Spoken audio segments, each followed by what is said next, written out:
Family Guy has been on the air for over 25 years. It has produced more than 450 episodes, and the one thing every single person who has ever watched it remembers, more than any character, more than any storyline, more than any season, is the cutaway gags. The random jumps, the moments that have nothing to do with anything, the 30 seconds that make you stop whatever you are doing and actually laugh out loud. But here is what most people never think about. Every single one of those cutaways was chosen over 6 other options. Every single one went through a room full of professional comedy writers before it ever made it to your screen. Every single one was built on a principle so simple it fits in 3 words. You are about to find out what that principle is. Welcome to Red Umbrella. Let's get started. Section 1. How cutaway gags were born and why they were in the pilot. There is a very specific feeling you get when you watch Family Guy for the first time. You are watching Peter Griffin do something stupid, or Lois trying to hold the family together, or Stewie plotting something that a baby absolutely should not be plotting, and then out of nowhere, the screen just cuts completely to something else, to a different place, a different time, a different character, something that has nothing to do with what was just happening. And then, just as fast as it left, the show comes right back to where it was, like nothing ever happened. And the first time you see it, your brain does this little skip, like, wait, did that just happen? Did the show just abandon its own story to show me that? And then you laugh, because whatever they just showed you was so random, so out of nowhere, so perfectly timed that you could not help it. That feeling, that little skip your brain does, is not an accident. It was designed on purpose from the very beginning, before the show even had an audience, before anyone even knew if people would like it. And that is where this story starts. Seth MacFarlane was 24 years old when he pitched Family Guy to Fox. Not 24 like almost 25. 24 like just barely old enough to rent a car. And he was sitting across from television executives at one of the biggest networks in the world, trying to convince them to put his cartoon on the air. He had already made 2 short animated films before this. One was called The Life of Larry, and the other was called Larry and Steve. Both of them featured a regular, kind of dopey guy and his talking dog. Sound familiar? Because when MacFarlane redesigned those characters and gave them new names, Larry became Peter Griffin, and Steve became Brian. The whole foundation of Family Guy came from those 2 small films he had already made. But here's the thing that almost nobody talks about. When MacFarlane sat down to actually build Family Guy into a full show, he did not just bring over the characters. He brought over something else too. A specific way of telling jokes. A specific way of breaking up a scene and going somewhere completely different for a few seconds before coming back. That was the cutaway gag. And it was in the show from minute 1. The very first episode of Family Guy, which aired on January 31st, 1999, right after the Super Bowl, already had cutaways in it. MacFarlane did not wait to introduce the format. He did not ease the audience into it. He just did it right at the start and trusted that people would follow along. Think about how bold that is. You are a brand new show. Nobody knows your characters yet. Nobody knows your world yet. And instead of spending your first episode carefully introducing everything so the audience feels comfortable, you are already jumping away from your own story to show something completely unrelated, and then jumping back. You are asking your audience to keep up with 2 different levels of storytelling at the same time. Most new shows do not do that. Most new shows spend their entire first season just trying to make people feel at home. Family Guy walked in the door and immediately started rearranging the furniture. Now, the question people always ask is, why? Why cutaways? Where did that idea even come from? And the honest answer is that MacFarlane built the format into Family Guy because of something specific about animation that most people never think about. On a regular live-action TV show, if you want to do a quick 5-second joke that takes place in a completely different location, you have a massive problem. You have to build a whole new set. You have to hire people to design it, construct it, light it, and then tear it down after. You have to schedule actors, you have to get costumes, you have to do all of that just for 5 seconds of content that is not even connected to your main story. The cost is not worth it, the time is not worth it. So live action shows mostly do not do it. But animation is different. In animation, if you want a 5-second scene that takes place in ancient Rome, or underwater, or on the moon, or in a grocery store checkout line, you just draw it. You do not have to build anything. You do not have to hire a location scout. You just sit down and create it, the same way you create everything else on the show. The cost of doing a cutaway in animation is almost nothing compared to what it would cost in live action. MacFarlane knew this. He understood that animation gave him a freedom that other shows did not have, and the cutaway gag was how he used that freedom. It was how he took advantage of the one thing animation could do that nothing else could: go anywhere, instantly, for any amount of time, and then come back. A writer on the show later confirmed exactly this. The cutaway format was something McFarlane introduced in the pilot, and it was very much a part of how he envisioned the structure of every episode playing out. And the reason it worked so well in animation is that it was simply not practical to do it anywhere else. Animation made it possible. McFarlane made it a signature. But there is something else going on with the cutaway format that goes deeper than just being a cool animation trick. Think about how most TV comedies work. A character says something funny, the other characters react, everyone moves on. The joke lives inside the scene. It does not go anywhere outside the world of the story. Family Guy broke that completely. When Peter says something in Family Guy, the show does not just stay with Peter's reaction. It goes somewhere else entirely. It shows you something that exists outside of the Griffin family, outside of Quahog, outside of the episode itself. The joke becomes bigger than the scene it started in. It reaches out into the real world, into pop culture, into history, into celebrities, into other TV shows, into childhood memories, and it grabs something from there and drags it back into the episode. That is a fundamentally different way of telling a joke. The setup happens in one place, and the punchline happens somewhere completely different, and your brain has to make the jump between them. That little skip your brain does when a cutaway hits, that is your brain making the connection. And when the connection lands, it lands harder than a regular joke would. Because you did the work of putting it together yourself. McFarlane understood this instinctively. He knew that making the audience do a little bit of mental work made the payoff feel bigger. The cutaway was not just a random thing. It was a specific comedic technique built on the idea that jokes are funnier when they arrive from somewhere unexpected. Now here is something that almost nobody realizes about the early days of Family Guy. The show was not an immediate hit. It premiered after the Super Bowl in 1999, which meant it had one of the biggest possible audiences a new show could ask for. Millions of people watched that first episode. The ratings were solid. Fox ordered more episodes. Things looked good. But over the next few seasons, the ratings started sliding. The show kept going, but it never quite found the massive, devoted audience that Fox wanted. Critics were mixed. Some people loved it. Some people found it too random, too all over the place, too willing to abandon its own story just to do a quick joke. And in 2002, Fox canceled Family Guy. Just pulled it off the air. The show was done. But here is where something incredible happened. Because Family Guy got canceled right around the same time that a new thing called DVD box sets were becoming popular, fans who loved the show started buying the DVDs. Not a few fans, a lot of fans. The DVD sales for Family Guy were some of the highest the network had ever seen for a canceled show. People were not just watching it, they were buying it, rewatching it, sharing it with their friends, introducing other people to it. And then, Cartoon Network picked up the reruns and started airing Family Guy on Adult Swim late at night. And something about that late night slot was perfect for this show. The randomness of the cutaways, the way the humor kept jumping around, the surreal quality of the whole thing. It worked perfectly for an audience sitting up late, half asleep, just watching whatever was on. The ratings for those reruns were enormous. Fox could not ignore it. In 2005, 3 years after canceling the show, Fox brought Family Guy back. And this time, it did not slide. It exploded. The cutaway gag was a big part of why.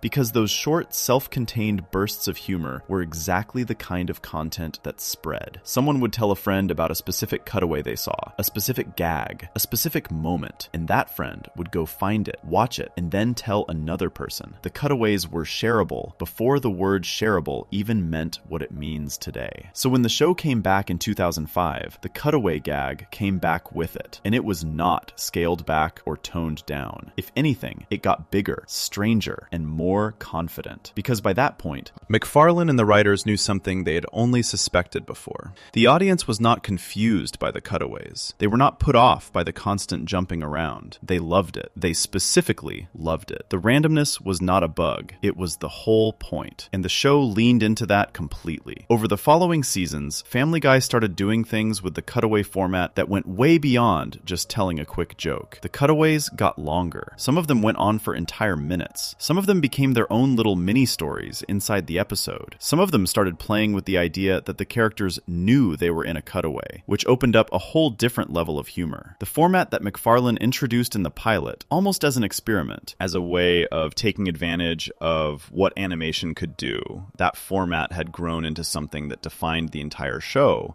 You could not separate Family Guy from its cutaways any more than you could separate it from Peter or Stewie or Brian. They were the same thing. They were the show. And here is the part that makes all of this feel even more remarkable. McFarlane was 24 years old when he decided to build this format into the foundation of his show. He was not looking at decades of television history and picking the best strategy. He was a young animator who had made 2 short films and had an instinct about how jokes should work, that they were funnier when they came from somewhere unexpected, that animation gave you the power to go anywhere instantly, and that you should use that power as much as possible. He was right. And the proof is not just in how successful Family Guy became. The proof is in the fact that decades later, people are still watching Family Guy cutaway gags on their phones at 2 in the morning, laughing at things that happen in episodes from 15 or 20 years ago, sharing them with people who have never even seen a full episode of the show. The cutaway gag was born from a 24-year-old's instinct about what makes people laugh, and it turned into one of the most recognized comedy formats in television history. That is where it started. That is why it was in the pilot. That is why it never left. But knowing where the cutaway gag came from is only the beginning of the story, because once the show was back on the air and the format was established, something very specific had to happen every single week. Somebody had to actually sit down and write these things. Somebody had to come up with fresh cutaway ideas, episode after episode, season after season, for decades. Before we move on, if you're enjoying this analysis, please consider subscribing. It helps the channel tremendously. And the process they built to do that, the actual real system that the Family Guy writers used to come up with cutaways, is one of the strangest and most fascinating things happening behind the scenes of any comedy show on television. That is coming in Section 2. Section 2,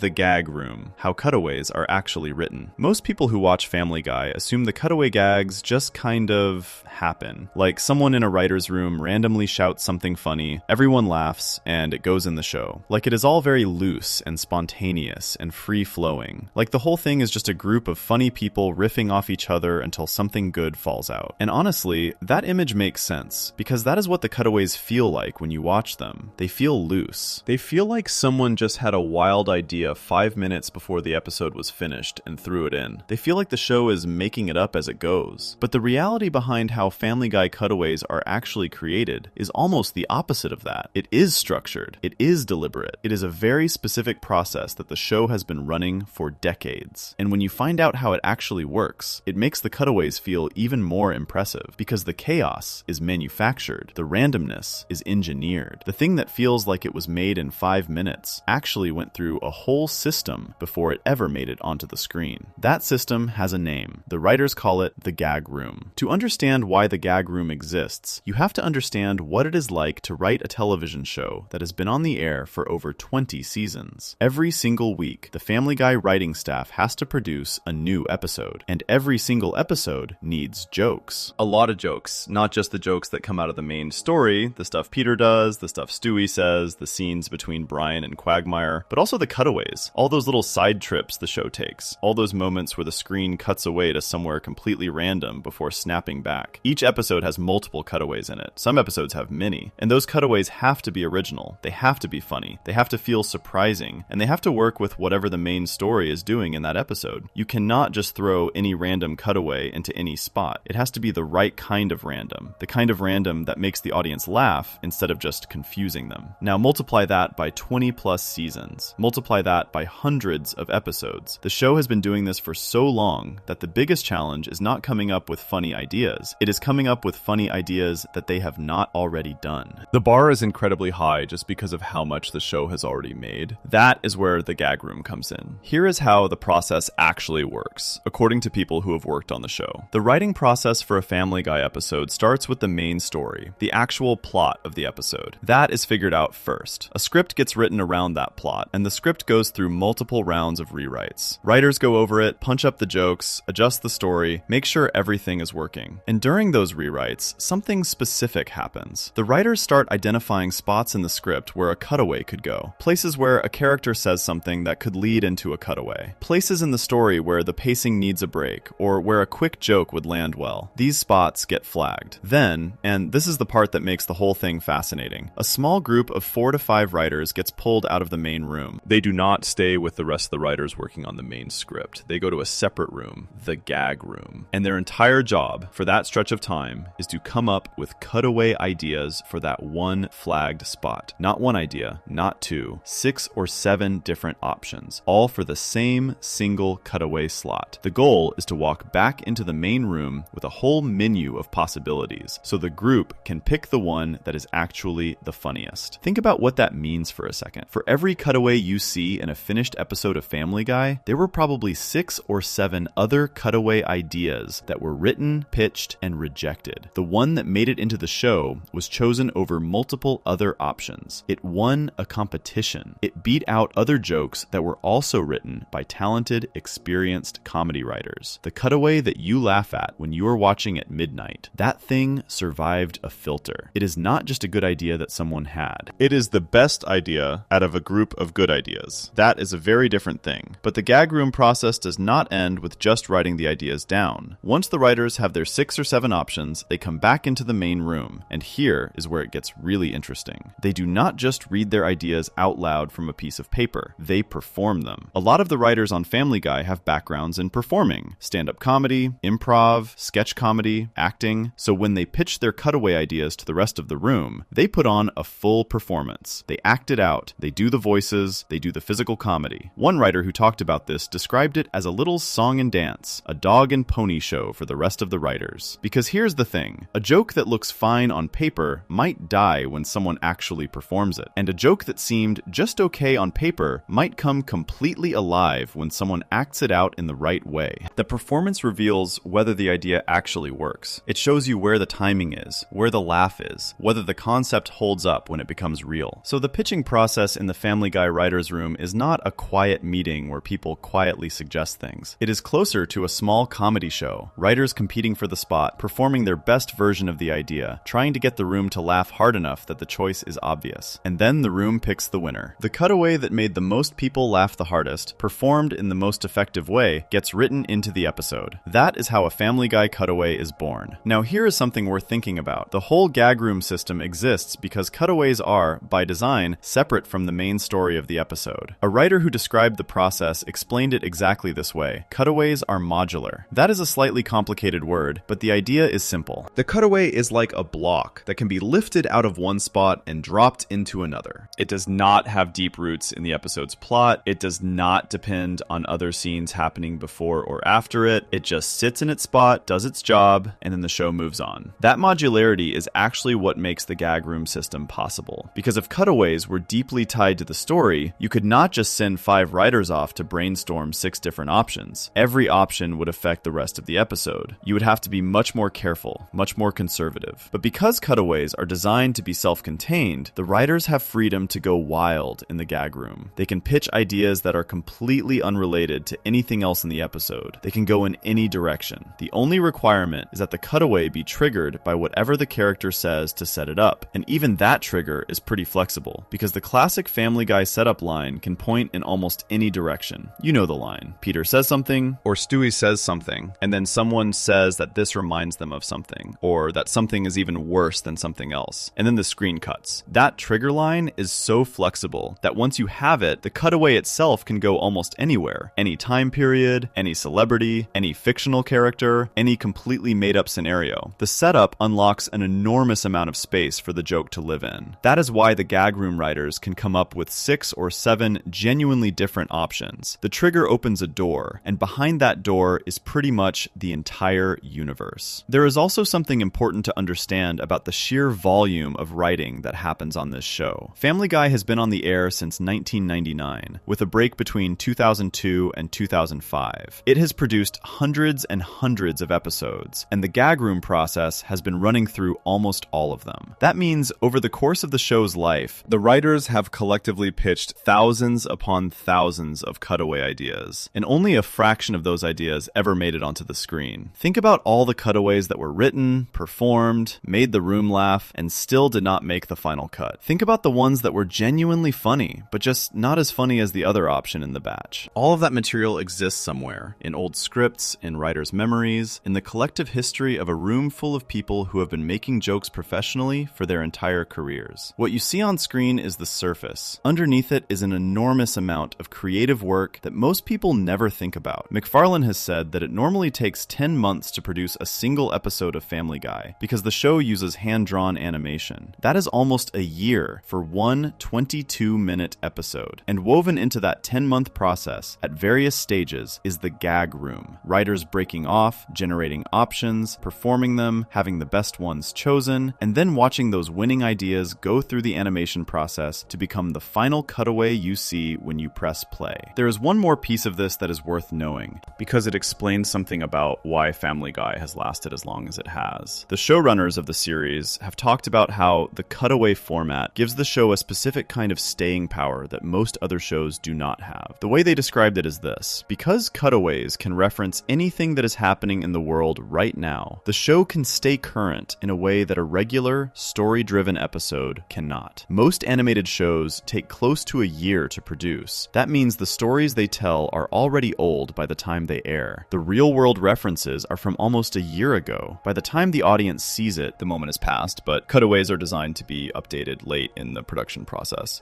Because they are modular, because they do not have deep roots in the story, they can sometimes be swapped out or adjusted much closer to the air date than the main story can be. A cutaway referencing something that happened in the news a few months ago can go in where an older cutaway used to be. That is a huge advantage. It is the reason why Family Guy can feel current and relevant in a way that should be impossible given how long animation takes to make. The gag room is not just producing jokes, it is producing a kind of flexible material that the show can arrange and rearrange based on what the world is doing. One of the showrunners put it this way: the cutaway format lets them do something that you might see on a weekly sketch comedy show or a news comedy show without the pressure that comes with producing those kinds of shows every week. The cutaways are their version of a live sketch. They are the part of the show that stays connected to the present moment. And this connects back to something that happened after the show came back in 2005. The return of Family Guy happened to line up almost perfectly with the rise of the internet as a place where people shared video clips. Short clips. Clips that were funny enough to send to someone and have them laugh in 30 seconds without any context. Cutaways were built for that world before that world existed. A 30-second cutaway about Cookie Monster in rehab does not need you to have watched the episode. It does not need you to know what the main story is about. It is complete on its own. You can watch it cold and get the whole joke. That made cutaways incredibly easy to share, incredibly easy to spread, and incredibly easy to discover without ever intending to. People who had never watched a full episode of Family Guy found themselves watching Family Guy cutaways online and laughing at them. And some of those people became fans. And some of those fans started watching full episodes. And the show kept growing. All of that started in the gag room. Every viral clip, every shared moment, every cutaway that someone sent to a friend with the message, "Just watch this." It started with 4 or 5 writers sitting in a separate room, trying to come up with 6 or 7 options for a single joke, and then walking back in to perform their best one for the rest of the staff. So the next time a Family Guy cutaway makes you stop scrolling and actually laugh, just remember that the thing you just watched beat out at least 5 or 6 other jokes to earn that spot. The chaos is real. The laughs are real. But behind all of it is a very deliberate, very structured process that has been quietly running for more than 2 decades. Now that you know how the gag room works, there is one more piece of the puzzle you need to understand. Because not all cutaways are created equal. Some of them are quick, some of them are strange, but then there are the ones that became so famous, so specifically beloved, that the show kept bringing them back over and over, sometimes for no reason anyone could explain. __quote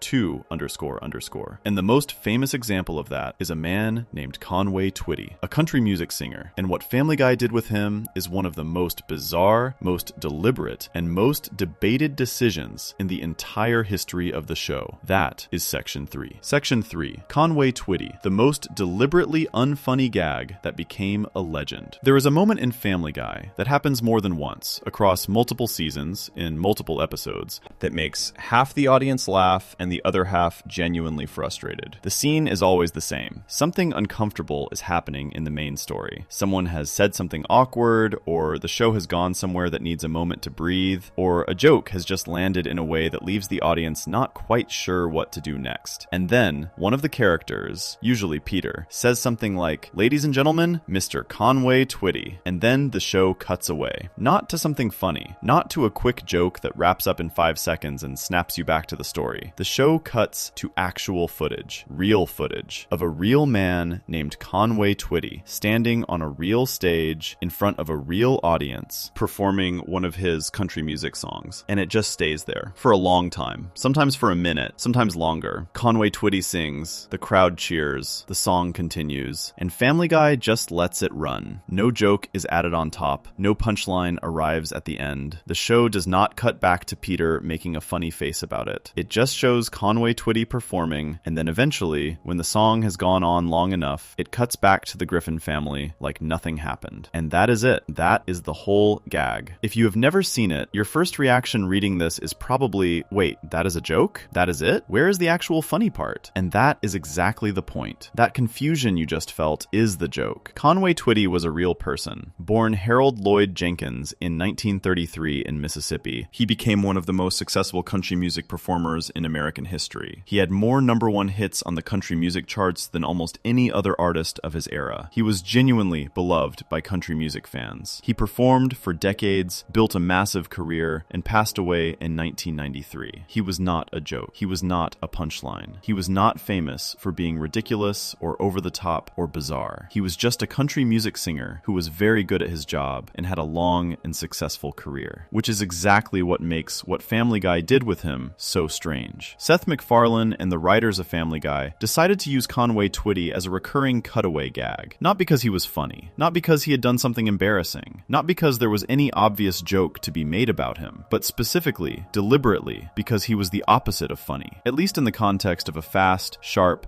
irreverent, animated comedy show. MacFarlane himself explained the thinking behind it. He said that they use Conway Twitty because he is, in his words, the most astonishingly uncharismatic performer in the history of the business. And the writers love using him specifically to get a rise out of 3 groups of people: the network, the advertisers, and the audience. Read that again. The joke was designed to irritate people on purpose. To understand why that is funny and why it works, you have to understand something about how comedy operates when it breaks rules. Most jokes follow a pattern: setup, then punchline. You get information, and then you get a surprise that reframes that information. The surprise is what makes you laugh. Your brain expected one thing, got another, and the gap between those two things produces the laugh. The Conway Twitty gag does something completely different. It sets up the same expectation. You are about to see something funny, something surprising, something that justifies the cutaway, and then it delivers nothing. No punchline, no surprise, just a man singing country music on a stage while the clock runs. But here's the thing. The absence of a punchline, when it goes on long enough and is committed to fully enough, becomes its own kind of funny. Not funny in the way a regular joke is funny. Funny in a stranger, more unsettling way. The kind of funny that makes you laugh partly because you cannot believe the show is actually doing this. Partly because you feel the audacity of it. Partly because you are watching a television show refuse to do the one thing television shows are supposed to do: entertain you. And it is doing it so confidently that you eventually find it entertaining anyway. That is what the Conway Twitty gag is. It is a joke about the idea of a joke. It is the show pointing at the cutaway format itself and saying, what if we just did not do anything here? What if we just stalled? What if we made you sit through something completely empty and waited to see what you did with that? And the answer, for a lot of people, was that they laughed. The Conway Twitty cutaways do not come from one single episode. They appear across multiple seasons, dropped into different episodes with different setups. They became a running gag across the entire span of the show. And importantly, they were always used for a specific purpose inside the episode. They were not just random. They were placed in moments where the main story had just done something that the writers wanted to move past quickly. An off-color joke that went pretty far, a scene that might get the show in trouble with the network, a moment that needed cover. So Conway Twitty became the show's escape hatch. The writers would put something uncomfortable into the story, and then instead of dealing with the fallout, instead of having a character react or the story address what just happened, they would cut to Conway Twitty performing on stage. And by the time his song was done and the show came back, the uncomfortable moment was behind them. The audience had been given enough time and enough distance that the story could just continue. It was a tool, a very specific, very strange tool, but it worked consistently enough that the show kept using it. And here is where it gets even more interesting. The writers knew that the Conway Twitty cutaways made certain people angry, not just mildly annoyed, actually frustrated. People who felt like the show was wasting their time. People who wanted a real joke and instead got a minute of country music they did not ask for. People who genuinely could not understand what the point was supposed to be. And according to what MacFarlane said about it, that frustration was not a side effect the writers were trying to avoid. It was part of the design. They enjoyed getting a rise out of the audience. They enjoyed the fact that some people got it and laughed, while others sat there waiting for a punchline that was never going to arrive. The Conway Twitty gag was a test in a way. A test of whether you were watching the show in a passive, expecting to be entertained way, or whether you were watching it in an active, actually engaging with what it is doing way. If you got frustrated, the show had revealed something about your expectations. If you laughed, it meant you had caught on to what the gag was really doing. There is also something worth knowing about the specific reaction from the people whose job it was to oversee the show. Fox, the network that airs Family Guy, has executives whose job is to review episodes before they air. They watch the cuts, they give notes, they raise concerns. And the Conway Twitty cutaways drove those executives a little bit crazy. Because from a network standpoint, the Conway Twitty gag looks like nothing but wasted time. A show that is supposed to be a comedy is spending a full minute or more showing archival footage of a country singer with no obvious joke attached to it. No payoff, no clear purpose, just time being used up. The network did not love it. The advertisers did not love it because advertisements cost money based on how many people are watching, and people sitting through a Conway Twitty cutaway wondering what is happening is not exactly the most engaged viewing experience for selling products. But the writers kept doing it anyway, and McFarlane confirmed that getting that rise out of the network was a deliberate part of the fun. The gag was funnier to the writers, knowing that someone in an office somewhere was watching it and getting quietly frustrated. That relationship, the show pushing against the limits of what the network would accept and the network tolerating it because Family Guy was too successful to fight with, runs underneath a lot of Family Guy's history. And the Conway Twitty gag is one of the clearest examples of the show exercising that specific kind of creative freedom. We can do this. We know you hate it. We are doing it anyway. Now, here is something that gets overlooked almost completely when people talk about the Conway Twitty gag. Conway Twitty passed away in 1993, 6 years before Family Guy even aired. He never knew he was going to become a recurring element in an animated comedy show. He never knew that millions of people would hear his name and immediately think of a joke about deliberate unfunniness. He never had the chance to respond to any of it. But the people around him, his family, his fans, the people who genuinely loved his music, did eventually become aware of what Family Guy was doing with his image. And their reaction was not what you might expect. From what has been reported publicly, the Twitty family was not deeply offended by the gag. The show was not mocking his music or making fun of him personally. It was not saying he was bad at what he did. In a strange way, the joke was almost complimentary. The show was using him because he was so specifically himself, so committed to being exactly one thing, that putting him in the context of a fast, chaotic, animated comedy created a clash that was inherently funny. He was not the butt of the joke. The butt of the joke was the audience, and the network, and the whole expectation of what a cutaway is supposed to do. Conway Twitty was just the instrument, and in his own way, he was perfect for the job. The Conway Twitty cutaways also did something that almost no other recurring element in Family Guy managed to do. They made people curious. Because if you grew up watching Family Guy, and you had never heard of Conway Twitty before the show, your first instinct after seeing the gag was to find out who this person actually was. You went and looked him up. You found out he was a real performer with a long career and genuine fans. You maybe even listened to one of his songs. The gag sent people to discover something they never would have found on their own. A country music singer from decades before they were born suddenly had a new audience, a young, internet-connected audience that found him through an animated comedy show that used him specifically for his uncharismatic quality. That is a deeply strange kind of legacy to have. Conway Twitty, the performer, built his reputation over decades of hard work and genuine talent. Conway Twitty, the Family Guy gag, became famous by being the thing the show did when it wanted to do nothing. And both versions of his legacy now exist at the same time for the same person in the same cultural space. The Conway Twitty cutaways ran across multiple episodes and multiple seasons. They were not all identical. Sometimes the songs were different. Sometimes the context around them was slightly different. But the core of the gag remained the same every time. The show would set it up, the footage would roll, the song would play, and the show would come back as if nothing had happened. And every time it appeared, it did the same thing to the audience. Split them. Made some people laugh and made some people groan. Made some people get it and some people feel like they were missing something. That split is actually a sign of a very specific kind of comedy working exactly the way it is supposed to. Not all comedy is for everyone. Not all jokes land the same way with every person watching. The Conway Twitty gag was a joke that required you to be watching a certain way to appreciate it. And the people who were watching that way found it hilarious, while the people who were not found it baffling. Both reactions are valid, but only one of them was what the writers were going for. And that, more than anything else, is what makes the Conway Twitty gag one of the most genuinely interesting things Family Guy ever did. It was not the funniest cutaway the show ever made. It was not the most surprising or the most clever or the most shareable, but it was the most deliberate, the most committed, the most willing to do something that looked like failure in order to achieve something that looked like nothing, but was actually something quite specific. The absence of a joke, done confidently enough, for long enough, in exactly the right context, can be funnier than the joke itself. That principle, using confidence and commitment to make something work that should not work, comes up again and again in Family Guy's history. Before we move on, if you're enjoying this analysis, please consider subscribing. It helps the channel tremendously. But there is a version of it that is even more extreme than Conway Twitty. A version where the show did not just refuse to give you a punchline, it removed the cutaway format entirely for a whole episode. And what came out of that experiment was something that fans and critics still talk about as one of the most unusual things the show has ever done. That is coming in Section 4. Section 4, the episode with 0 cutaway gags, to prove they could. There is a question that follows any show that becomes known for one specific thing. Can they do something else? For Family Guy, that question was always about the cutaways. The show had built its entire identity around them. Every episode, multiple times per episode, the story would stop and the screen would jump somewhere completely different. It was the thing everyone associated with Family Guy. It was the thing critics talked about. It was the thing fans loved or complained about, depending on who you asked. And for years, underneath all of that, there was a quieter question that the writers and creators were aware of. A question that maybe the audience was not asking out loud, but that existed in the background of every conversation about the show. Did Family Guy need the cutaways? Or was the cutaway format a crutch? Was it something the show relied on because the writers could not sustain a full story without jumping away from it every few minutes? Was the randomness hiding a weakness? Critics had said versions of this. Not everyone, not the majority, but enough voices had pointed at the cutaway format and suggested that it was a way of avoiding the harder work, the work of building real characters, real emotion, real stories that did not need to be interrupted every few minutes to stay interesting. And at some point, the people making Family Guy decided to answer that question directly, not by arguing about it, not by defending the format in interviews, but by actually removing the cutaways from an episode and seeing what happened. In 2010, Family Guy produced a small number of episodes with no cutaway gags at all. They stripped out the entire format that the show was known for. No jumping away, no random scenes, no Conway Twitty, no celebrity cameos from the outside world dropping in for 30 seconds. Just the characters, in a location, talking to each other, and moving through a story from beginning to end without interruption. It was one of the most unusual things the show had ever done, and the episode that came out of it, the one that people remember most from that experiment, was called Brian and Stewie. Brian and Stewie is a season 8 episode of Family Guy. It aired in 2010, and from the very first moment, it was clear that this episode was going to be completely different from everything the show had done before. The setup is simple. Brian and Stewie accidentally get locked inside a bank vault over the weekend. There is no one there to let them out. They have no way to contact anyone. They are stuck together in this small metal room with nothing but each other and whatever happens to be inside the vault with them. That is the entire episode. 2 characters, 1 room, no cutaways, no side story with Peter and Lois, no cutaway to a celebrity, no jumping away. Just Brian and Stewie locked in a vault for the full running time of the episode. Now think about what that means for a show like Family Guy. Family Guy episodes are typically built around a main story plus multiple cutaways that fill in the space and keep the energy up. The story carries the episode, but the cutaways are what keep it moving at the pace the show is famous for. Remove the cutaways, and you lose a huge amount of the content that normally fills the runtime. You lose the quick bursts of humor that reset the audience's attention every few minutes. You lose the variety. What you are left with is just character, just dialogue, just 2 people stuck in a room trying to survive the time they have to spend together. And what the writers discovered, and what the audience discovered watching it, was that Brian and Stewie, when placed in that situation, had more than enough to carry an episode on their own. The episode went places that Family Guy had rarely gone before. Not in terms of being offensive or crossing lines, the show had plenty of experience doing that, but in terms of being emotionally real, in terms of having characters say things to each other that felt genuine, that came from somewhere honest, that were not undercut by a quick joke or a cutaway before they could land. Brian and Stewie spent the episode talking, really talking, about their relationship, about what they mean to each other, about the fact that Brian is a dog and Stewie Stewie is a baby, and neither of them will exist in the world the way they currently exist forever. About mortality, about loneliness, about what it actually means to be a friend to someone. These were not topics that Family Guy typically sat with. The show usually acknowledged heavy topics and then immediately made a joke about them or cut away before they got too heavy. Brian and Stewie had no cutaway to escape to. It had to sit with the weight of what the characters were saying, and it did. The episode held those conversations without flinching. Brian and Stewie argued. They said cruel things to each other. They said kind things to each other. And by the end of the episode, there was a moment of genuine connection between them that felt earned in a way that required the full runtime to build. Critics noticed. The episode was praised, specifically and unusually, for doing things that people had assumed Family Guy could not do, for being emotionally honest, for trusting its characters to be interesting without the cutaway format propping them up, for proving that underneath all the randomness and the celebrity gags and the Conway Twitty performances, there were two characters who had been developed enough over 8 seasons to carry a full episode on their own. But here is what makes the decision to make Brian and Stewie even more interesting. The show did not have to do it. Nobody was forcing them to. There was no external pressure from the network to prove they could make an episode without cutaways. The ratings were fine. The audience was still there. The show was not in any danger. The writers chose to do it. They set themselves the challenge deliberately. And the reason, as much as anything, was the question that had been hanging in the background. Can this show exist without its signature format? Is there something real underneath it? Brian and Stewie was the show's answer. Yes, there is something real underneath it. The characters are real enough. The relationships are developed enough. The emotional foundation is solid enough that you can remove everything the show is known for and still have something worth watching. That is actually a very important thing to be able to say about a show that had been on the air for 8 seasons. A lot of long-running shows could not make that claim. A lot of them had become so dependent on their format, their running gags, their established shortcuts,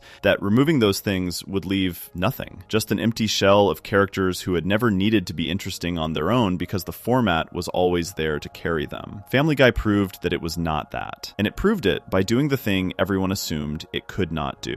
Now, it is important to be clear about what happened after Brian and Stewie aired. The show did not abandon the cutaway format. It did not look at the success of that episode and decide to change direction. The very next episode went right back to the usual structure. Main story, multiple cutaways, Conway Twitty if they felt like it, all of it. Brian and Stewie was not a turning point. It was not the beginning of a new era. It was a single experiment that the show ran, observed the results of, and then moved on from. But moving on from it did not mean it had no effect, because what Brian and Stewie did, even though the show went right back to its normal format afterward, was establish something that the audience now knew to be true. The cutaways were not there because the writers could not do anything else. They were there because the writers chose them, because the format was a choice, not a necessity. That changes how you watch the cutaways. When you know that the show is capable of sustaining a full episode without them, every time a cutaway appears, you know it is there because someone decided it should be there, because someone in the gag room came up with 6 or 7 options, and the best one won, because the format is being used on purpose, not as a fallback. The experiment made the format feel more intentional, which, paradoxically, made the cutaways themselves feel more valuable. You appreciated them differently knowing they were a choice. There is something else about the no cutaway experiment that is worth knowing. Brian and Stewie was not the only episode that came out of that period of trying things without the standard format. The show produced a small number of episodes around that time that were structured differently from the usual Family Guy episode. Some of them used fewer cutaways than normal. Some of them tried other things with the format, playing with it, bending it, seeing where the edges were. But Brian and Stewie was the most extreme version, the most complete removal of the cutaway format. And it was the one that stayed in people's memories, that got talked about years later, that showed up on lists of the best Family Guy episodes in a way that felt surprising given how completely un-Family Guy it was in its structure. The most memorable episode from the show's experiment with removing its own signature format was the one that removed it most completely. That says something about what the show was actually doing. Not halfway committing to a different approach, but going all the way into it and trusting it fully. Which, if you think about it, is exactly how the Conway Twitty gag worked. Commit completely. Do not hedge. Do not add a safety net. Go all the way into the thing and trust that the audience will follow. There is also a specific irony in Brian and Stewie that is worth sitting with for a moment. The episode that proved Family Guy could work without cutaways is also, in a strange way, evidence for why the cutaways matter so much to the show. Brian and Stewie worked because of who Brian and Stewie are, because of the years of episodes that had built those characters up, given them history, given them a relationship with depth and complexity. And a lot of that character building happened in episodes that were full of cutaways. The cutaways did not prevent the characters from developing. They happened alongside the development. While one part of the show was doing quick, random jokes about celebrities and childhood memories, another part of the show was quietly building two of the most interesting animated characters on television. Brian and Stewie could not have existed without all the cutaway-heavy episodes that came before it. The experiment relied on the foundation that the regular format had built, which means Brian and Stewie is not really an argument against the cutaway format. It is an argument that the format was working, even when it looked like it was just messing around. The depth was there all along. The cutaways had not been hiding it. They had been building it. One final thing about the no cutaway experiment deserves to be said. The year was 2010. The show was in its 8th season. It had been through cancellation and revival. It had proven it could survive. And instead of sitting safely inside a format that was working, the people making it decided to challenge themselves, to take away the thing they were best at and see what they had left. That kind of creative risk on a show that had already proven it did not need to take risks is unusual. Most successful shows settle into what works and stay there. The fact that Family Guy was still willing to experiment, still curious about what it could and could not do 8 seasons in, says something about the people making it. And what they found when they took the cutaways away was that they had characters, real ones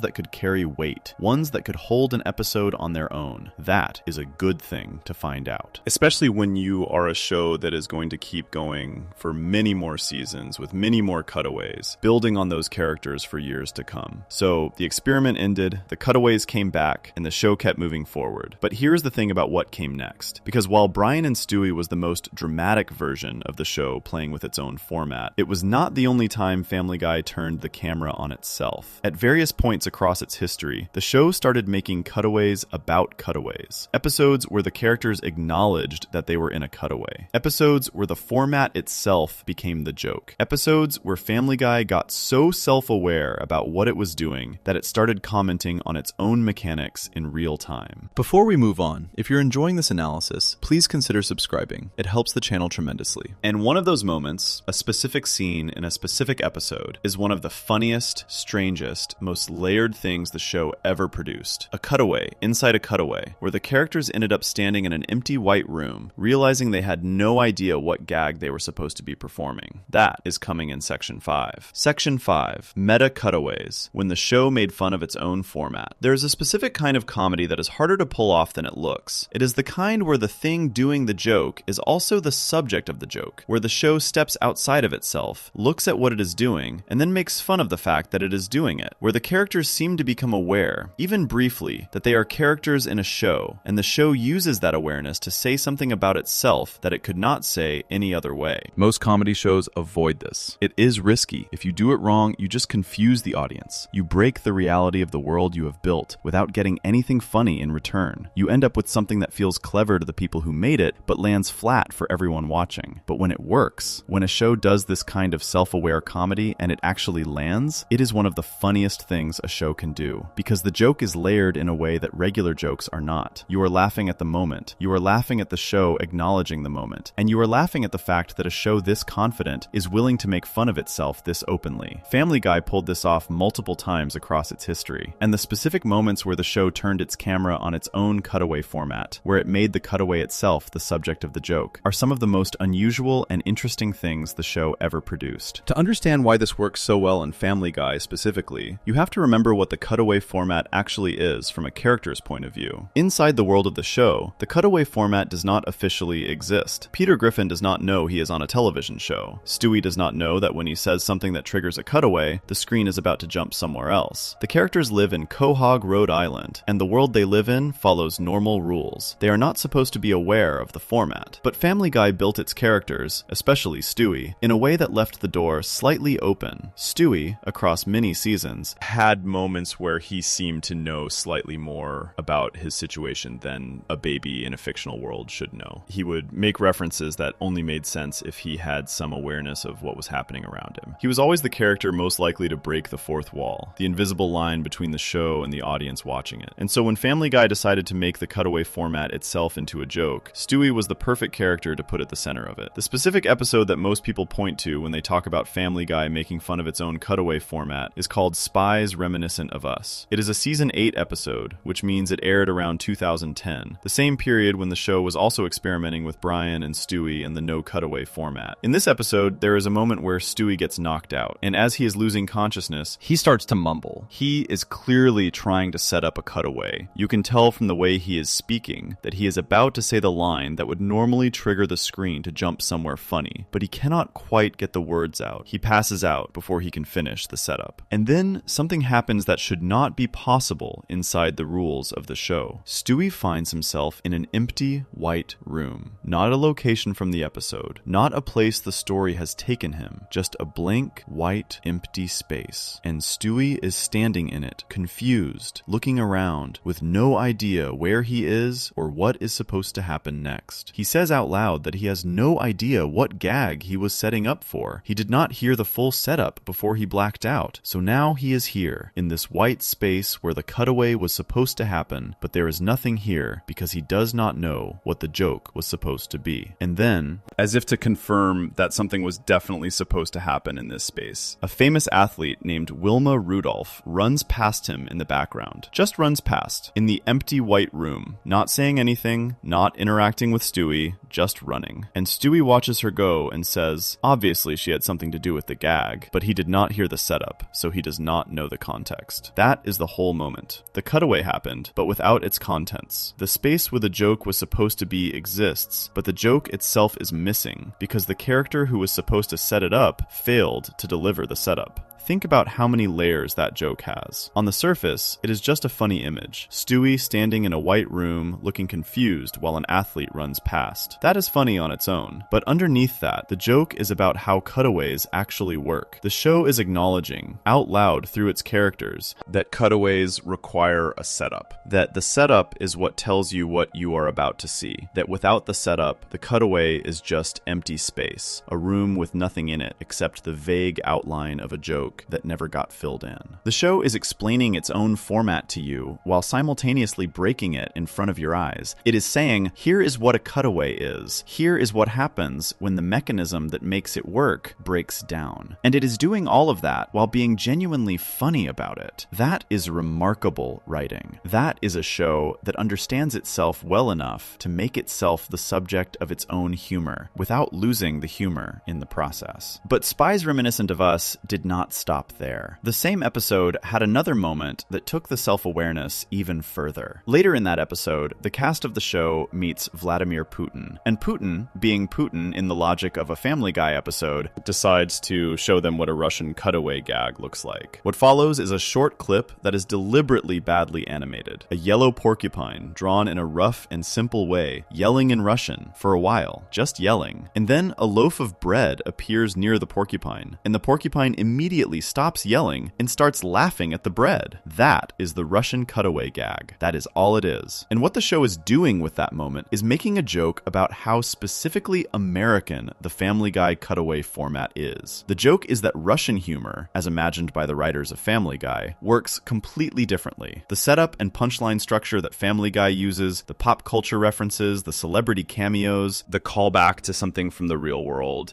none of that is present in the Russian version. The Russian version is just a weird animal and a bread loaf and a laugh that makes no sense to anyone watching it. The joke is that comedy is not universal. The cutaway format that Family Guy built its whole identity around is a very specific product of a very specific culture. Take it out of that context, and it looks as random and confusing to an outsider as the porcupine and the bread loaf look to the Family Guy characters watching it. The show made a joke about the limits of its own format, using its own format, and it landed. There is another another episode that pushed the self-awareness about cutaways even further, and it is one of the most layered things Family Guy ever did. The episode is called Back to the Pilot. It aired in season 10. In it, Stewie and Brian use a time machine, because of course they do, this is Family Guy, and travel back in time to the events of the very first episode of the show, the pilot, Death Has a Shadow. This creates an immediate problem for the writers. If Stewie and Brian are traveling back to the events of the pilot episode, then in theory, the cutaways from the pilot should be happening around them. The cutaway gags from that very first episode should be occurring in the background of the time travel story, but the writers made a choice. Instead of just reusing the cutaways from the pilot episode, they showed something different. They showed what the Family Guy characters were actually doing during the time that would normally be used for a cutaway. And what they were doing was nothing. They were just standing there, awkwardly, waiting for the cutaway to be over so the main story could continue. Because from the character's point of view, the cutaway is time that disappears. They do not experience it, they do not go anywhere. They just stop existing for a few seconds and then start existing again when the cutaway ends. And in the pilot, when those characters were new and the show had not yet figured out everything it could do with them, that standing and waiting was particularly awkward and bare. Then the episode cuts to a more recent version of the same situation. The modern characters in a present-day episode during a cutaway. And what are they doing with the time? They are checking their phones, doing their makeup, smoking, keeping busy while they wait for the cutaway to end so they can get back to the story. The joke is that the characters have adapted. Over 10 seasons, they have figured out how to fill the dead time. The pilot characters were caught off guard by it. The current characters have routines. That is a joke about the show's own history, about how much has changed between season 1 and season 10, about how the characters, even fictionally, have grown and settled into the world of the show in ways that the early versions of them had not yet. The same episode, Back to the Pilot, had one more moment worth talking about. A different kind of self-aware cutaway that was as blunt as anything the show had ever done. At one point in the episode, a version of Peter from a bad future, a darker, worse version of the world the show could have ended up in, announces that he is going to do a cutaway. Just says it directly. No setup line, no this reminds me of the time, just here is a cutaway, and then the cutaway plays. It is Peter, standing on a plain white background, saying that Matthew McConaughey is terrible. That is the whole cutaway. Peter, white background, one sentence about Matthew McConaughey. The joke works on two levels. One, it is funny because it is so stripped down, all the packaging of a cutaway with none of the content. Two, it is making a point about what happens when the cutaway format loses its shape entirely. When someone just announces they are doing a cutaway and then does the minimum possible thing. The bad future version of Peter doing a bad future version of a cutaway. The format degraded along with everything else in that darker world. It is a small joke inside a bigger episode, but it says something real about how the show understood its own format, well enough to imagine what a broken, emptied out version of that format would look like. One more moment from Family Guy's history of making its own format into a joke deserves to be included here, because it is one of the most creative uses of the cutaway structure the show ever came up with. In the episode Back to the Woods, which aired in season 6, there is a moment involving James Woods, a recurring character in Family Guy who is based on the real actor of the same name. James Woods has stolen Peter's identity in this episode, and there is a confrontation between them. During the confrontation, James Woods threatens Peter, and the threat he makes is not a physical one. He does not threaten to hurt Peter or take something from him. He threatens to activate a cutaway gag if Peter does not leave. Peter immediately backs down. He is scared of the cutaway gag. He turns and walks away, frightened. Brian, who is watching this happen,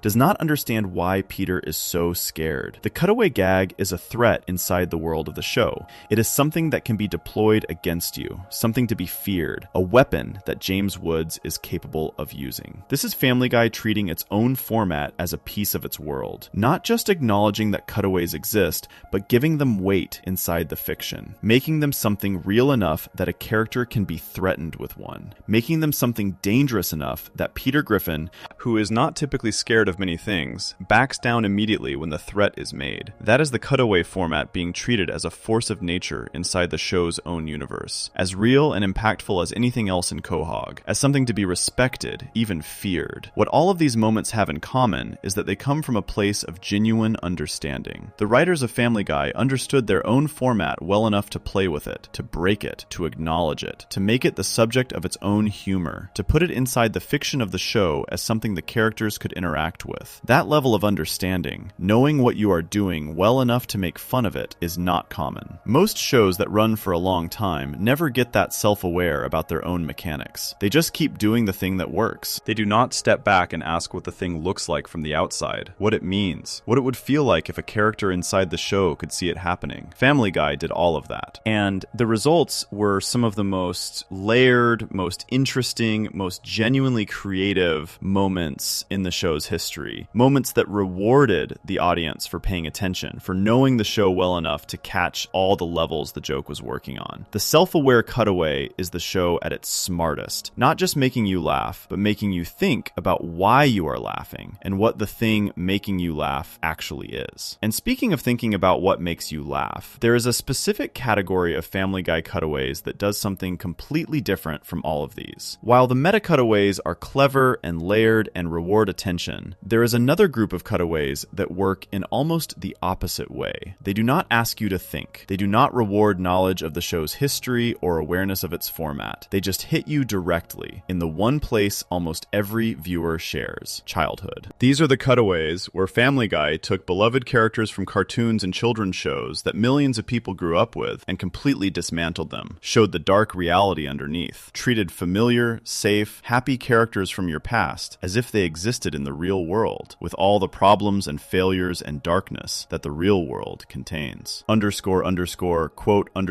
_5 __. And nowhere is that more clear than what the show did to Popeye and Cookie Monster. That is Section 6. Section 6, Cookie Monster in Rehab, destroying a childhood icon in seconds. There is a specific kind of laugh that Family Guy is very good at producing. It is not the laugh you get from a clever wordplay joke. It is not the laugh from a perfectly timed physical comedy moment. It is not even the laugh from something shockingly offensive that catches you off guard. It is the laugh that comes from recognition followed immediately by destruction. The setup is always the same. The show puts something in front of you that you know, something familiar, something that has been in your life since you were small. A character, a face, a voice, something from a cartoon or a children's show that you watched at an age when the world still felt mostly safe and simple. Something that carries with it a feeling of warmth and nostalgia and comfort. And then Family Guy takes that thing and applies real-world logic to it. Not cartoon logic, real-world logic. The kind of logic that says, okay, if this character actually existed, if they were a real person or a real creature living in the real world, what would their life actually look like? What would the consequences of the things they do actually be? What would happen to them if the rules of reality applied to them the same way those rules apply to everyone else? The answer, almost every time, is something dark, something that makes you laugh precisely because you know you should not be laughing. Because the thing being destroyed is something you loved. Because the contrast between the safe, happy version you grew up with and the broken, real-world version the show is presenting is so sharp and so sudden that your brain can only process it as humor. Family Guy did this to dozens of characters across its run, but two of them stand out above the rest. Two childhood icons that the show took apart so completely, so specifically, and so confidently that the cutaways built around them became some of the most remembered moments in the show's entire history. One was a blue monster who loved cookies. The other was a sailor man with giant forearms and a pipe. Start with Cookie Monster. Cookie Monster is one of the most recognized characters in the history of children's television. He has been on Sesame Street since the show began in 1969. For generations of children, he was a source of pure, uncomplicated delight. A big blue furry creature with enormous googly eyes who loved cookies more than anything in the world. Who could not be in the presence of cookies without immediately consuming them in a frenzy? Whose entire personality was built around one single innocent obsession. He was not scary. He was not complicated. He was not dark. He was a blue monster who ate cookies and made children laugh, and that was all he needed to be. Family Guy looked at that character and asked a very specific question. What if the cookie obsession was not innocent? What if it was not a charming character trait? What if it was an addiction? The Cutaway appeared in season 4 of Family Guy in an episode called Model Misbehavior. And what it showed was Cookie Monster not on Sesame Street, not surrounded by children learning about letters and numbers, but in a rehabilitation center, in rehab, being treated for his dependency on cookies the same way a real person would be treated for a dependency on a harmful substance. The scene plays out with the staff of the rehab facility coming into Cookie Monster's room for a check. They are looking for contraband, and what they find, hidden under his bed, is a plate of cookies. Cookie Monster tries to fight them when they find the cookies. He does not want to give them up. He reacts the way someone reacts when the thing they are dependent on is being taken away from them, with desperation, with resistance, with a kind of panic that is not charming or funny in the usual Cookie Monster way, but is instead genuinely unsettling when you map it onto the real-world situation the show has placed him in. The staff respond by injecting him with a sedative to calm him down because he is out of control. And then, later in the same episode, there is a follow-up. Lois discovers Cookie Monster in a bathroom, and he is attempting to use cookie dough in the way that someone who has lost all control of their dependency would use it. He has gone from hiding cookies under his bed to something far more desperate and far more broken. The reason this cutaway works so well, the reason it became one of the most remembered moments in Family Guy's history, is because of how precisely it maps the cookie obsession onto a real framework without changing anything about Cookie Monster himself. The show did not give Cookie Monster a different personality. It did not make him mean or cruel or unrecognizable. He was still Cookie Monster. He still looked the same, sounded the same, still desperately wanted cookies above everything else. The show just changed the frame around him, put him in a real-world context where that obsession had real-world consequences. And because the obsession was already so extreme, because Cookie Monster's relationship with cookies was always portrayed as compulsive and uncontrollable, the transition to the rehab setting felt almost logical. That is the genius of this specific type of Family Guy cutaway. It does not have to exaggerate the character to make the joke work. The character, taken as is and placed in a realistic setting, provides all the material the joke needs. The exaggeration was already built into the original. Family Guy just removed the cartoon safety net that made the exaggeration feel harmless. Without the Sesame Street context protecting him, Cookie Monster's behavior is not charming. It is a problem, a serious one. And watching the show treat it as a serious problem, complete with rehab staff and contraband checks and sedatives, while Cookie Monster remains completely himself, is the collision that produces the laugh. You are laughing at the collision, not at Cookie Monster. Not at addiction. At the collision between the innocent version and the real-world version. At the gap between what he is supposed to be and what he would actually be if the rules of reality applied to him. Now consider what Family Guy did with Popeye. Popeye is one of the oldest animated characters in existence. He first appeared in a comic strip in 1929, almost a century ago. He became a cartoon character shortly after, and those cartoons have been watched by generations of children ever since. He is a sailor with enormous forearm muscles, one eye that is permanently squinted, a pipe, and a specific way of speaking that is immediately recognizable to almost anyone who has ever encountered him. His whole story is simple. He eats spinach, his muscles get enormous, and he becomes strong enough to defeat whatever challenge is in front of him. The forearm muscles that bulge out of his sleeves are the most recognizable thing about his appearance. They are his visual signature. They are what makes him Popeye. Family Guy took those forearm muscles and asked a question that nobody had ever thought to ask. Or if they had thought to ask it, they had assumed the answer was obvious and moved on. What are those actually? Not in cartoon logic, in real-world logic. If a real person had forearms that looked like that enormous, that misshapen, that dramatically different from a normal human body, what would a doctor say about them? The cutaway appeared in season 5, in an episode called You May Now Kiss the,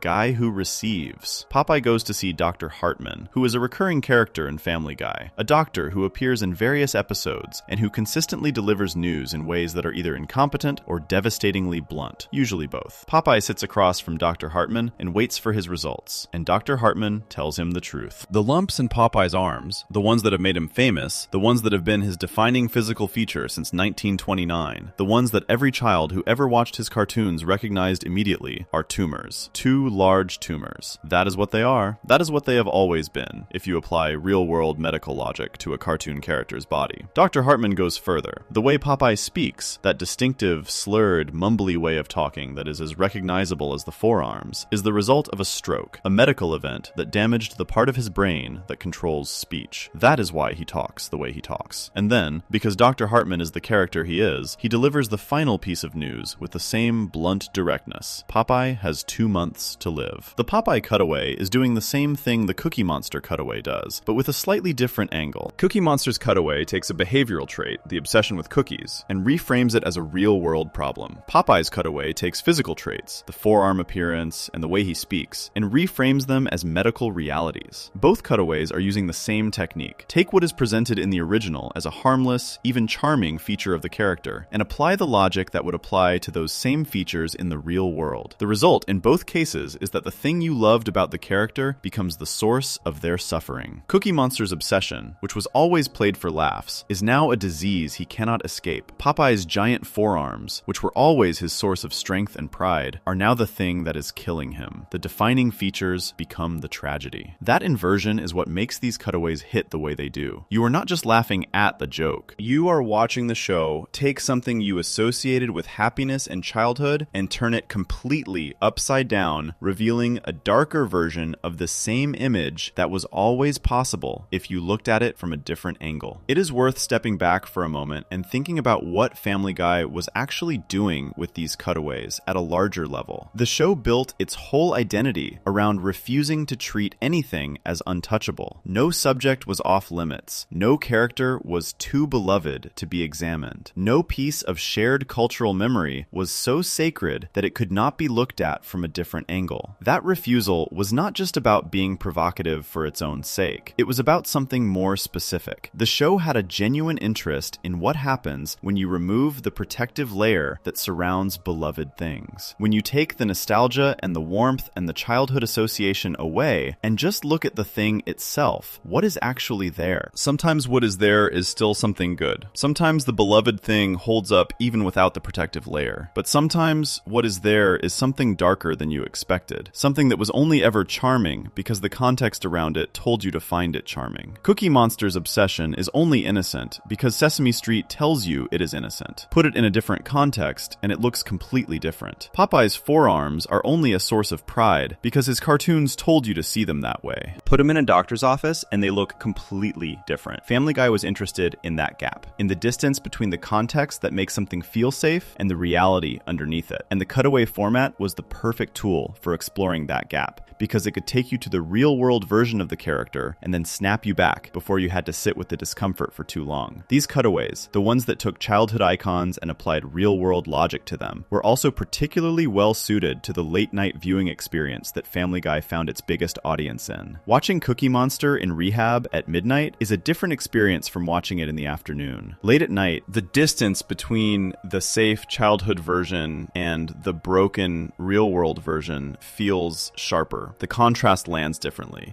The laugh it produces has a slightly stranger quality to it. The kind of laugh that comes with a small recognition of something uncomfortable. Something that connects to the part of growing up that involves realizing the world is more complicated than the things you watched as a child suggested it would be. Family Guy found its audience in that late night space, and it knew, whether consciously or not, that the cutaways that dismantled childhood icons were some of the most effective content it had for that specific audience in that specific viewing context. Cookie Monster and Popeye were not the only childhood icons that Family Guy took apart. The show did versions of this cutaway type with many characters across many seasons, always using the same technique. Remove the protective context, apply real-world logic, and let the collision between the innocent original and the dark real-world version do the work. But those two remain the most remembered, the most referenced, the ones that people bring up when they talk about this specific category of Family Guy humor, because Cookie Monster in rehab and Popeye in a doctor's office are not just funny, they are precise. They are exactly as long as they need to be. They set up their real-world logic quickly, let it run just far enough to make the full impact, and then the show moves on before the joke overstays its welcome. That precision, knowing exactly how far to take a cutaway before it stops working, is one of the most important skills the show developed over its run, and nothing demonstrates it better than the childhood icon cutaways, where the joke is so powerful that it does not need much time to land. But there is another category of Family Guy cutaway that works through precision in a completely different way. Not by dismantling beloved characters, not by applying dark logic to innocent things, but by targeting something much closer to home, the specific, small, deeply recognizable frustrations of everyday life. The things that happen to real people in real situations that are universally annoying but never talked about directly. Before we move on, if you're enjoying this analysis, please consider subscribing. It helps the channel tremendously. And the most famous example of that kind of cutaway involves a man standing in an airport check-in line and another man in front of him, a man named Robert Loggia, who spelled his own name fame in the most exhausting way imaginable. That is Section 7. Section 7. The cutaway that became a meme. Will Smith's clean rap. There's a specific kind of Family Guy cutaway that does not rely on dark logic or childhood nostalgia or the deliberate absence of a punchline. It relies on something simpler, a real person, a real and well-known fact about that person, and the question of what happens when you take that fact and push it slightly further than reality actually went. Not into darkness, not into medical diagnosis or rehab, just slightly further. Far enough that the truth becomes absurd. Far enough that the gap between what the person is known for and what the show is now presenting becomes the entire joke. And no cutaway in Family Guy's history used this technique more perfectly, or became more widely known outside of the show itself than the one about Will Smith. Will Smith is one of the most famous people on Earth. He has been famous for a very long time, across multiple different versions of his career. He started as a rapper in the late 1980s. Then he became a television star with The Fresh Prince of Bel-Air. Then he became one of the biggest movie stars in the world. But this cutaway is specifically about the rapper version of Will Smith, the early version, the one who was putting out music in the late 1980s and early 1990s, before the television show made him a household name in a different way. And here is the real and documented fact that the cutaway is built on. Will Smith's rap music from that early period of his career was notably clean. Not slightly clean, dramatically, almost aggressively clean compared to what most successful rap music at the time sounded like. His songs did not contain the kind of language or content that was common in the genre. They were family-friendly in a way that made him stand out, and not always in a way that other people in the music world found impressive. One of his most well-known songs from that period was called Parents Just Don't Understand. It was a hit. People liked it, but it was also, even by the standards of the time, extremely clean. The subject matter was mild, the language was mild, the whole tone of it was mild in a way that was unusual for rap music then or now. That is the real foundation the cutaway is working from. Not something invented, not an exaggeration created from nothing. A real, documented, widely acknowledged fact about Will Smith's early music career. The cutaway appears in season 6 of Family Guy in an episode called Mixed Stroke. In the episode, Stewie is trying to fit in with a group of kids he wants to impress. He eventually reaches a point where he feels he has become more popular and well-liked than a reference point the show uses to represent clean, broadly appealing, non-threatening coolness, Will Smith's rap music. And then the screen cuts away to Will Smith in a recording studio. He is at the microphone. He is recording a song. And the song he is recording is about wiping your feet on the mat before you come into the house, because someone just cleaned the floor. That is the lyric. That is what Will Smith is rapping about in this cutaway. The importance of wiping your feet before entering a home after the floor has been cleaned. The delivery is completely straight. Will Smith, as presented in the cutaway, is not doing this as a joke within the fiction of the scene. He is recording this song with the same seriousness and commitment that a real artist brings to real work. He is not winking at the camera. He is not acknowledging that this is absurd. He is just making the song. The DVD commentary for the Mixed Stroke episode confirmed what the writers were going for with this cutaway. They described it directly as a response to Will Smith's song, Parents Just Don't Understand. The whole joke was built around what would happen if Will Smith took the already mild, already clean, already family-friendly quality of his actual music and extended it to its logical extreme endpoint. If you start with Parents Just Don't Understand, a song about mild generational disagreements, completely free of anything offensive, and you keep moving in the same direction, further and further toward the least edgy possible subject matter, where do you end up? You end up at a song about wiping your feet on the mat before you come inside. That is the logic of the joke. It is not random. It is a very specific destination reached by following a real characteristic of a real person in a straight line until it becomes absurd. The show did not invent Will Smith's clean rap reputation. It inherited that real fact and used it as a runway. The cutaway became something that outlasted the episode it appeared in by a significant distance. Short clips of it spread online. People shared it without needing to explain the context of the episode it came from. The cutaway stood completely on its own, because everything you needed to understand the joke was contained within the few seconds it took to play out. You did not need to know what Mixed Stroke was about. You did not need to have been following the Stewie storyline. You just needed to know who Will Smith was and have some awareness of the clean quality of his early music, which, by the time this episode aired, was broadly known enough that the reference landed for most people who saw it. That self-contained quality is something the showrunners of Family Guy have talked about directly. In the age of social media and short video clips, a 30-second cutaway that works completely on its own is enormously valuable. It can be seen by more people than the full episode it came from. It can reach audiences who have never watched a complete Family Guy episode in their lives. It can become part of the cultural conversation around a person, in this case Will Smith, independently of the show that created it. The Will Smith clean rap cutaway did exactly that. It became one of the most shared and referenced moments the show produced. Not because it was the darkest or the most shocking or the most layered, but because it was precise, fast, and built on a foundation of something real and widely known. There is something worth noting about what this kind of cutaway requires compared to the ones covered in earlier sections. The Cookie Monster and Popeye cutaways worked by applying dark, real-world logic to innocent fictional characters. The Conway Twitty cutaways worked by deliberately refusing to be funny at all. The meta cutaways worked by making the format itself into the subject of the joke. The Will Smith cutaway works by doing something much lighter and much more accessible. It takes a real person, identifies one specific real and well-documented thing about them, and then extends that thing just far enough to become absurd. No darkness required. No format breaking required. No insider knowledge of the show's history required. Just recognition. And then the push just past the edge of reality into the space where the absurdity lives. That accessibility is part of why this specific cutaway traveled so far outside of the Family Guy audience. It did not require you to be a longtime viewer. It did not require you to understand the show's relationship with its own format. It required you to know who Will Smith was, which in the mid-2000s and beyond was essentially everyone. The best cutaways reach the people who are already watching. The great ones reach everybody else, too. And that brings up a question about what actually makes a Family Guy cutaway become the kind of thing that people are still sharing and talking about years after the episode first aired. Because the Will Smith cutaway is not unique in having that staying power, several other cutaways from across the show's run have done the same thing, outlasted their episodes, spread to audiences who were not watching the show when they aired, become reference points that exist in the culture independently of the series that created them. What do those cutaways have in common? What separates the ones that last from the ones that are funny in the moment and then forgotten? The answer has to do with how the show targeted something everyone could recognize. Not just fans of the show, not just people who watched a specific episode, but anyone. The moments that lasted were the ones built on foundations wide enough that almost anybody could stand on them. Will Smith's clean rap reputation was that kind of foundation. So was Cookie Monster's cookie obsession. So was the basic human experience of being stuck behind someone frustrating in a line. The cutaways that last are the ones built on things that belong to everybody, and the show had a very specific ability to identify those universal foundations and build something precise and fast on top of them, to find the thing that everyone knew and push it just far enough to produce the laugh. That ability, finding the universal thing and knowing exactly how far to push it, is at the heart of what makes Family Guy cutaways work at their best. But knowing how far to push something is only half of the skill. The other half is knowing when the show has gone too far. When a cutaway is crossed from funny into something that produces a completely different reaction. And Family Guy crossed that line more than once across its run. There are cutaways in the show's history that did not just push past the edge of comfortable, they went somewhere that significant. Numbers of people found genuinely upsetting. Not in the way Cookie Monster and Rehab is upsetting, where the discomfort is part of the joke, in a different way. In a way where the cutaway stopped being comedy and started being something harder to categorize. Before we move on, if you're enjoying this analysis, please consider subscribing. It helps the channel tremendously. Those moments, the ones where the show went too far and knew it, or did not know it until after, are some of the most revealing things in Family Guy's history, because they show where the limits of the cutaway format actually are, and what happens when a show this confident pushes past them. That is Section 8. Section 8. Social media made cutaways more powerful than full episodes. There is a moment that the people running Family Guy noticed, somewhere in the middle of the show's long run, that changed how they thought about what they were making. It was not a moment in an episode. It was not a creative breakthrough in the writer's room. It was something happening outside the show entirely, in the world the show existed in the way people were starting to consume television differently than they ever had before. The moment was this: a 30-second clip from a Family Guy episode, just a cutaway, pulled out of its episode and uploaded online, was being watched by more people than had watched the full episode it came from. Not slightly more, significantly more. And that changed everything about how the show understood what it was producing.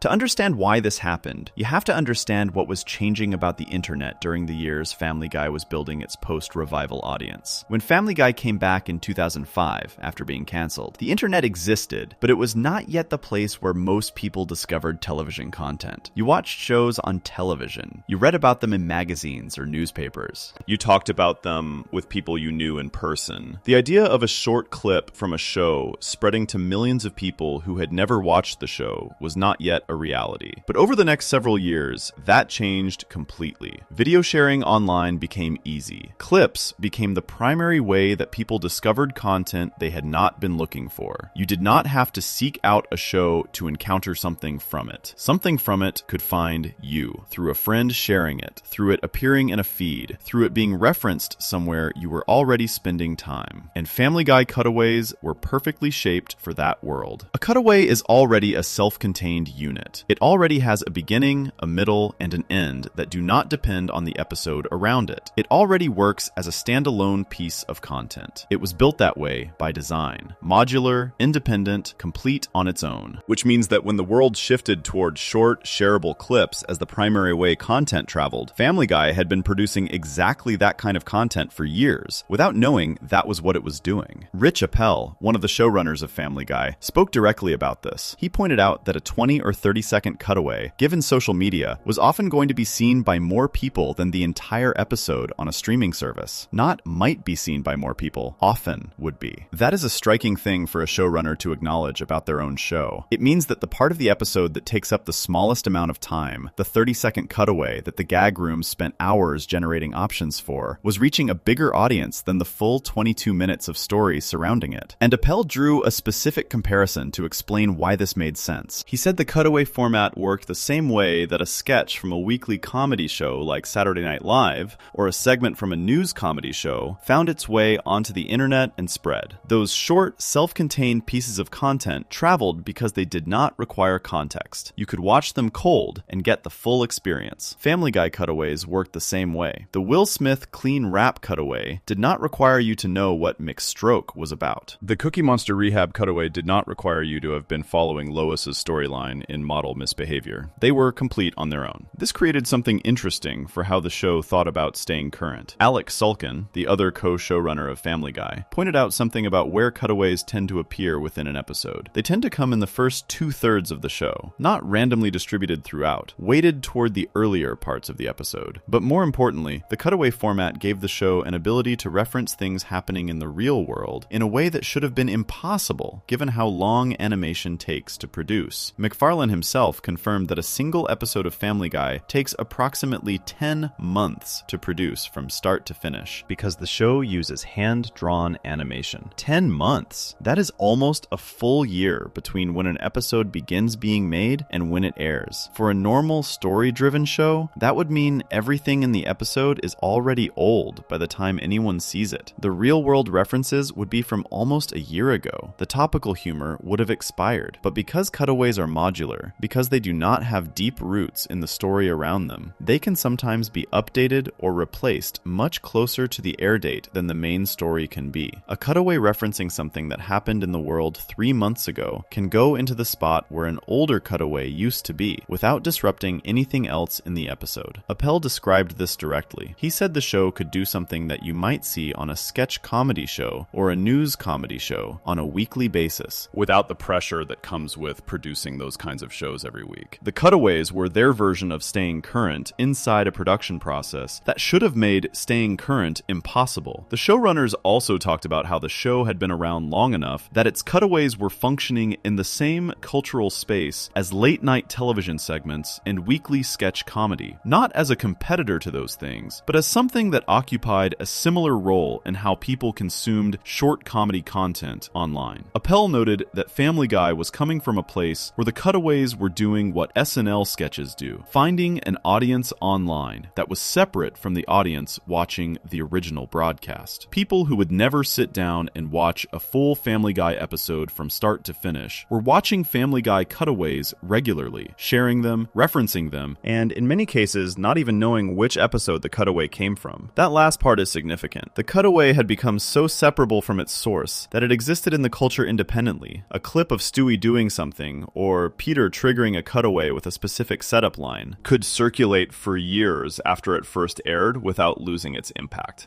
because it did not need the episode. It never did. There is something worth sitting with here about what this says about the nature of the Cutaway format itself. Seth MacFarlane built the Cutaway into Family Guy in 1999 because animation made it possible to go anywhere instantly and return just as fast. He built it because it was a comedic technique that rewarded unexpected connections. He built it because it was fun and it worked. He did not build it because he anticipated a world where short video clips would become the primary way comedy content spread to new audiences. That world did not exist yet. The tools that made it possible did not exist yet, but the format he built happened to be perfectly suited to that world when it arrived. The thing he made for one reason turned out to be exactly the right thing for a reason that did not yet exist when he made it. That kind of accidental fit, where something built for one purpose turns out to be ideal for a completely different purpose that emerges later, is rare. And it is a significant part of why Family Guy has lasted as long as it has, through cancellation and revival and a completely transformed media landscape, while remaining as visible and as referenced as it was in its earliest seasons. The Cutaway format outlasted the world it was built for and fit perfectly into the world that replaced it. And that staying power, that ability to remain relevant across a dramatically changed world, connects directly to something the showrunners said about the show's future. They noted that Fox had kept the show running alongside The Simpsons for many years, and their attitude toward the longevity question was simple. If The Simpsons can keep going, so can Family Guy. The formats that sustain long-running animated shows are formats that generate content independently of a single story or a single season arc. Formats that can absorb new material from the world around them and keep producing. The Cutaway format is exactly that. It does not age the way a story ages. It does not depend on a specific cultural moment the way a season-long arc might. It is always ready to absorb whatever is happening in the world right now and turn it into 30 seconds of content that works completely on its own. That is not a small thing. That is the engine of a show that has been running for decades and shows no signs of stopping. But there is one more piece of Family Guy's Cutaway history that has not been covered yet. One that brings everything together: the format, the self-awareness, the longevity, the cultural reach, in a single story about a specific episode that celebrated a milestone most television shows never come close to reaching. Because when Family Guy hit its 450th episode, the showrunners did not just make another regular episode. They thought carefully about what that number meant, what the show had become, and what the Cutaway format had made possible across all of those episodes. __quote_8__. What they said about that moment reveals more about the show than almost anything else in its history. That is Section 9. Section 9. The Cutaway that launched 1,000 clips. Family Guy at 450 episodes. Most television shows do not make it to 100 episodes. That is not an opinion. It is just the reality of how television works. Most shows get canceled before they ever build the kind of audience that makes a long run possible. The ones that do make it to 100 episodes are considered successful. The ones that make it to 200 are considered genuinely rare. The ones that make it past 300 are in a category so small that you can name most of them without thinking too hard. Family Guy made it to 450 episodes, and when that milestone arrived, the people running the show were asked about it. What does it mean to reach that number? How do you even think about a show that has been producing episodes for that long? What does the 450th episode look like? And how do you decide which episode gets to be the one that carries that number? The answers they gave revealed something important, not just about the milestone itself, but about how the show understood what it had built over all those years, about what the Cutaway format had made possible across 2.5 decades of production, about why a show structured the way Family Guy is structured was capable of reaching a number that almost nothing else in television history had ever reached. Because 450 episodes does not happen by accident. It does not happen because a show got lucky or because the network kept renewing it out of habit. It happens because something about the show's structure makes it sustainable in a way that most shows are not. Something that allows it to keep generating new material, keep finding new angles, keep producing content that people want to watch year after year after year without running dry. And for Family Guy, that something was the Cutaway. Rich Appel and Alex Sulkin, the co-showrunners who have been running Family Guy together since season 16 in 2017,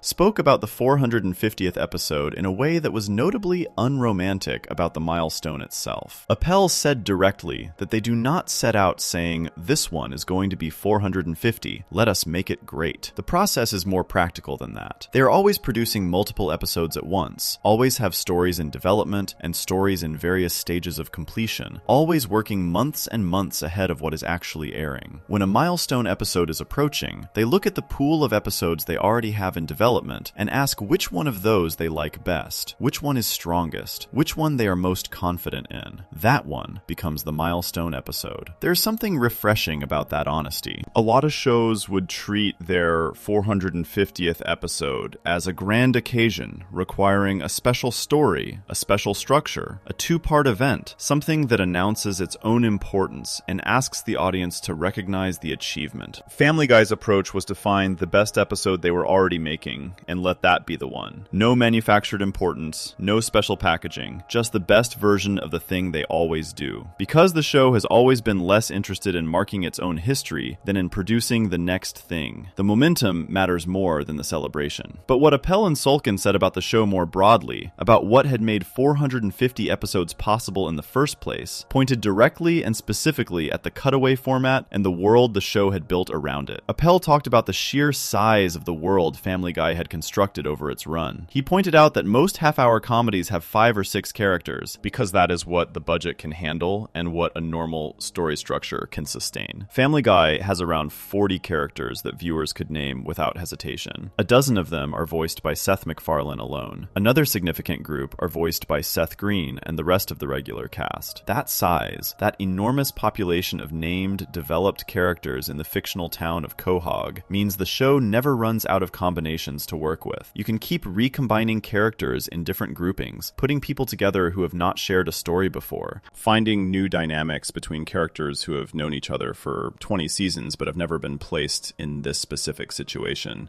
The world is big enough that it does not exhaust itself. There are always new configurations available, and the cutaway format multiplied that already enormous world many times over. Because the cutaway format meant the show was never limited to stories about characters who lived in Quahog, every cutaway was a doorway into a completely different world. A celebrity, a historical figure, a fictional character from another property, a completely invented scenario that existed nowhere except in that 30-second clip. The show had access to the entire universe of human culture as raw material for its jokes, and the cutaway was the mechanism that unlocked that material anytime it wanted to use it. 450 episodes became possible partly because the show was not just drawing from one well. It was drawing from every well that existed, in any direction, at any point in history, in any corner of popular culture. The cutaway format kept the supply of possible material essentially infinite. Sulkin also said something specific about the cutaway format and its placement within an episode that is worth understanding. He noted that cutaways tend to appear in the first 2/3 of a Family Guy episode, not randomly distributed throughout, not equally spread from beginning to end, weighted toward the earlier portions of the episode, with the final section typically being more focused on resolving whatever the main story has set up. The back end of a Family Guy episode tends to bring things home, wrapping up Peter's latest disaster, landing whatever emotional beat the story has been building toward, closing the loop. The cutaways do the early work. They fill the first portion of the episode with energy and variety and the constant low-level excitement of not knowing where the show is about to jump next. And then the main story takes the wheel and drives everything to the finish line. That structure, front-load the variety, let the story land the ending, is something the show developed over many seasons without ever making it a written rule. It just became the natural shape of how the episodes were built, through trial and error and the accumulated instincts of a writer's room that had been doing this for a very long time. The cutaway format and the story format working in partnership, each occupying the space it was best suited for, neither one crowding out the other. At 450 episodes, that structure was so deeply settled into the bones of the show that the people making it did not have to think about it consciously anymore. It was just how a Family Guy episode worked, as natural and automatic as breathing. Appel also talked about Seth MacFarlane's role in the show at this point in its run, and what he said explained something important about how the show had maintained its identity across so many episodes and so many years without the person who created it actively steering it from inside the room. MacFarlane stopped writing for the show around 2010. He has not been in the writer's room for well over a decade. His role now is primarily as a voice actor, and his presence as a voice actor is enormous, given that he voices Peter, Brian, Stewie, and a significant number of other characters, accounting for a large portion of the voices heard in every single episode of the show. But he still serves as a kind of final check on the show's identity and direction. He responds to scripts from the recording booth. He gives feedback. He is not directing the creative choices from inside the room room on a daily basis, but his fingerprints are still on everything because the writers who are currently in the room spent years working directly alongside him before he stepped back from writing. They absorbed his sensibility. They built up an internal sense of what he would think was funny, what he would want changed, what he would approve of without hesitation. Sulkin described having MacFarlane in the room during those early seasons as a cheat code, not just because he was the funniest writer in the room, but because he could pitch jokes in the exact voices the audience would eventually hear on screen. You could immediately feel whether the joke worked in Peter's voice or Stewie's voice, because the person pitching it was the person who voiced those characters. The performance and the writing happened simultaneously. You heard the finished version before it was ever written down. That decade of direct collaboration created a library in the minds of the writers who experienced it, a living reference for what the show was supposed to sound like, feel like, and be. A library they are still drawing from today, years after MacFarlane stopped being a daily presence in the room. And the Cutaway format was central to that library. The way MacFarlane understood cutaways, the instinct he had for how long they should run, what subjects they should target, how the trigger line should be constructed to open the maximum amount of space for the joke, all of that got absorbed by the room through years of watching and working alongside him. So even without MacFarlane physically present to approve each one, the Cutaway format he built continues to function the way he built it to function. The people executing it spent enough time with him to carry it forward faithfully. There is something in all of this that connects back to what was established in the very first section of this video. MacFarlane was 24 years old when he introduced the Cutaway format in the pilot episode of Family Guy. He built it in because animation made it possible, and because he had a genuine instinct that unexpected connections were funnier than expected ones, and because he wanted to take full advantage of what the medium could do that live-action television could not. He did not plan for 450 episodes. He did not plan for cancellation and revival. He did not plan for the internet to transform how television content was consumed in a way that happened to suit his format almost perfectly. He did not plan for the gag room process to sustain the format across decades of weekly production and thousands of individual jokes. He did not plan for individual cutaways to outlive the episodes they came from and circulate independently in the culture for years after they first aired, reaching audiences he never intended to reach. He just built something honest, something that came from a real instinct about comedy and animation